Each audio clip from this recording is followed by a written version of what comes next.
नहीं, बहुत समय दिया। धन्यवाद अध्यक्ष महोदय। मुझे शिक्षा मंत्रालय के बजट की अनुदानों पर चर्चा में बोलने का अवसर दिया।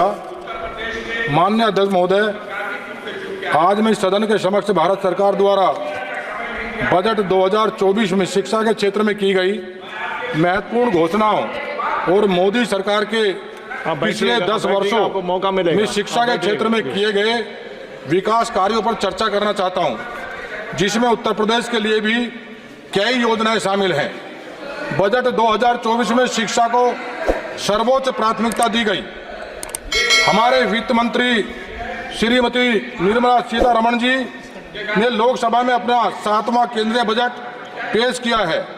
इस बार शिक्षा के बजट में 20% की वृद्धि की गई है, जो हमारे बच्चों के भविष्य को संवारने की दिशा में एक महत्वपूर्ण कदम है। अध्यक्ष महोदय, मोदी सरकार के तीसरे कार्यकाल में प्रस्तुत बजट 2024 की सबसे बड़ी उपलब्धि यह है कि इस बजट में शिक्षा को युवाओं और महिलाओं में कौशल विकास तथा रोजगार परक बनाने के लिए महत्वपूर्ण प्रावधान किए गए हैं। इसके लिए 2024 के बजट में 1.48 लाख करोड़ की व्यवस्था की गई है। महोदय, शिक्षा के द्वारा ही कोई समाज सभ्यता के उन्नत शिखर तक पहुंच सकता है। इस समाज की सभी समस्याओं का दुनिया में एक ही उपाय है, और वह है अपने समाज को शिक्षित करना।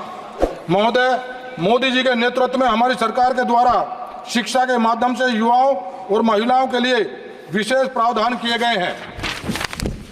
नई शिक्षा नीति 2020 के उद्देश्य की शिक्षा को ज्ञानात्मक होने के साथ साथ रोजगार परक भी होना चाहिए। इस अनुशंसा का अनुपालन करते हुए इस बजट में विशेष प्रावधान किए गए हैं। अध्यक्ष महोदय, बेरोजगारी देश के सामने एक बड़ी समस्या है। स्वतंत्रता प्राप्ति के समय से रही है। देश के भूतपूर्व प्रधानमंत्री स्वर्गीय चौधरी चरण सिंह जी बेरोजगारी को देश की 4 प्रमुख समस्याओं में से एक मानते थे। इस बजट के द्वारा बेरोजगारी की समस्या के समाधान हेतु युवाओं एवं महिलाओं को कौशल प्रशिक्षण प्रदान कर आत्मनिर्भर बनाने की दिशा में महत्वपूर्ण कदम है।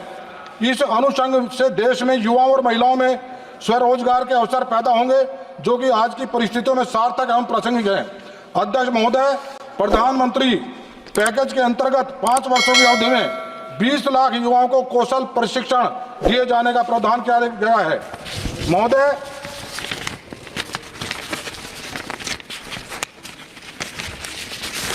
महोदय, इसके लिए परिणामोन्मुख दृष्टिकोण के साथ साथ 1000 औद्योगिक प्रशिक्षण संस्थानों ITI का उन्नयन किया जाएगा।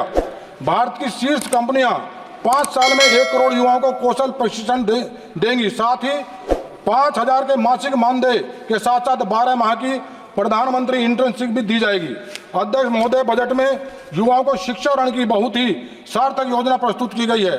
इसके तहत घरेलू संस्थानों में उच्च शिक्षा के लिए 10 लाख रुपए तक के ऋण हेतु एक वित्तीय सहायता की व्यवस्था की घोषणा की गई है। महोदय, यह योजना देश के करोड़ों युवाओं के उच्च शिक्षा प्राप्त करने के अत्यंत सहायक सिद्ध होगी। जो उच्च शिक्षा प्राप्त करने से वंचित रह जाते थे, उनके लिए योजना वरदान साबित होगी। अध्यक्ष महोदय, हमारी सरकार के इस बजट में शिक्षा के द्वारा महिलाओं के कौशल विकास प्रशिक्षण पर जोर दिया गया है,